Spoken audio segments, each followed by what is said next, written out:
Hello friends, આજે આપણે બનાવીશું ક્રીમી તેમજ મલાઈદાર દૂધપાકની રેસીપી, જે ખૂબ જ ઓછા ખર્ચામાં અને ઝડપથી બની જાય છે. તો ચાલો શરૂ કરીએ ખૂબ જ સરળ અને નવી ટ્રીકથી દૂધપાક બનાવવાની રીત. તેના માટે સૌપ્રથમ એક વાટકીમાં 1 થી 1.5 ચમચી બાસમતી ચોખા એડ કરીશું.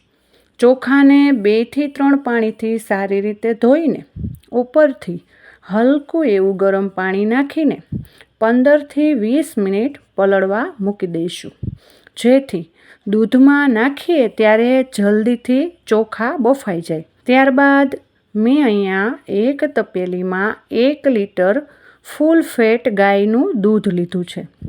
ત્યારબાદ એક જાડા તળિયાની પેનમાં 1 ચમચી ઘી નાખીને આ રીતે આપણે ફેલાવી દઈશું, જેથી દૂધ પેનમાં તળિયે બેસે નહીં.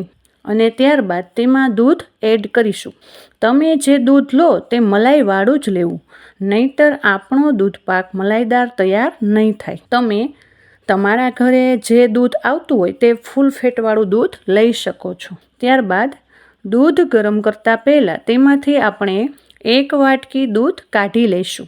તેનો ઉપયોગ દૂધપાકને ઘટ બનાવવા માટે કરશું. ત્યારબાદ ગેસની હાઈ ફ્લેમ પર દૂધમાં એક ઉભરો આવવા દઈશું.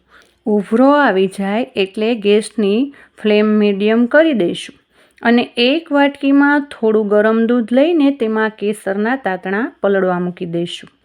ત્યારબાદ આપણે ભાતને નિતારીને તેમાં 1 ચમચી ઘી એડ કરીશું અને સારી રીતે ઘીને મિક્સ કરીને આ ભાતને દૂધમાં એડ કરી દઈશું.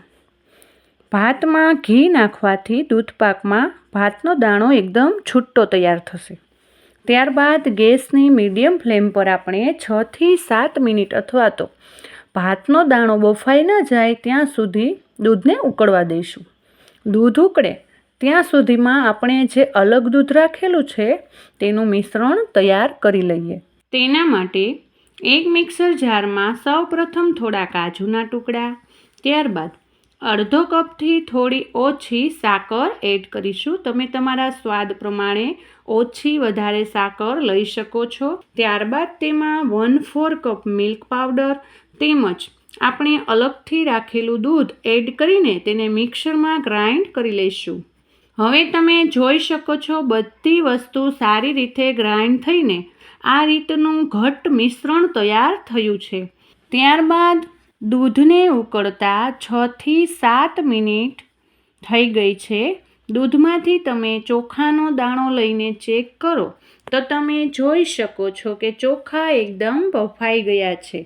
હવે તેમાં આપણે તૈયાર કરેલું મિલ્ક પાવડરનું મિશ્રણ એડ કરી દઈશું અને થોડીવાર માટે દૂધ ઘટ ન થાય ત્યાં સુધી હલાવીશું અને સાથે સાથે કેસરવાળું દૂધ પણ એડ કરી દઈશું. હવે 4 થી 5 મિનિટ દૂધને ઉકાળ્યા બાદ તમે જોઈ શકો છો કે દૂધ સારી રીતે ઘટ થઈ ગયું છે અને ચોખા બફાઈને ઉપર આવી ગયા છે. મતલબ આપણો દૂધપાક તૈયાર થઈ ગયો છે. ત્યારબાદ તેમાં આપણે ડ્રાય ફ્રૂટ્સ એડ કરીશું. મેં અહીંયા 2 ચમચી ચારોળી, 2 ચમચી બદામની કતરણ અને 2 મોટી ચમચી પિસ્તાની કતરણ લીધી છે. સૌથી પહેલાં ચારોળીને દૂધમાં એડ કરીશું. જો તમે દૂધપાકમાં ચારોળી ન નાખતા હોય તો ચોક્કસથી નાખજો, કેમ કે દૂધપાકમાં તેનો સ્વાદ ખૂબ જ સરસ આવે છે અને આમ પણ તે પિત્તનાશક છે.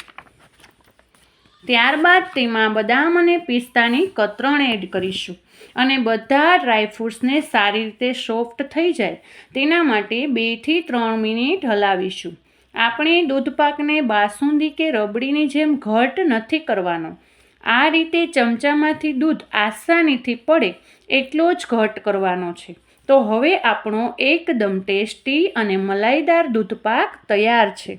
તેને ગેસની ફ્લેમ બંધ કરીને નીચે ઉતારી લઈશું અને તેમાં જાયફળ એડ કરી દઈશું અને ત્યારબાદ અડધી ચમચી એલચી પાવડર એડ કરી દઈશું. જાયફળ અને એલચી દૂધપાક તૈયાર થઈ જાય પછી જ એડ કરવા, જેથી તેની ફ્લેવર દૂધપાકમાં જળવાઈ રહે. ત્યારબાદ દૂધપાક થોડો ઠંડો થાય એટલે તેને એક બાઉલમાં ભરીને ફ્રીજમાં ઠંડો કરવા માટે મૂકી દઈશું. દૂધપાકને તમે ગરમ ગરમ અથવા તો ફ્રીજમાં ઠંડો કરીને પણ ખાઈ શકો છો. આપણે 1 લીટર દૂધમાંથી 4 થી 5 વાટકી જેટલો મલાઈદાર દૂધપાક તૈયાર કર્યો છે. તમારે ઘરે કોઈ મહેમાન આવે કે મીઠી વસ્તુ ખાવાનું મન થાય ત્યારે આ રેસીપી ચોક્કસથી ટ્રાય કરજો. તમને મારી રેસીપી પસંદ આવી હોય તો તેને લાઈક અને શેર કરજો. મારી ચેનલને સબસ્ક્રાઈબ કરજો. ફરી મળીશું નવી રેસીપી સાથે.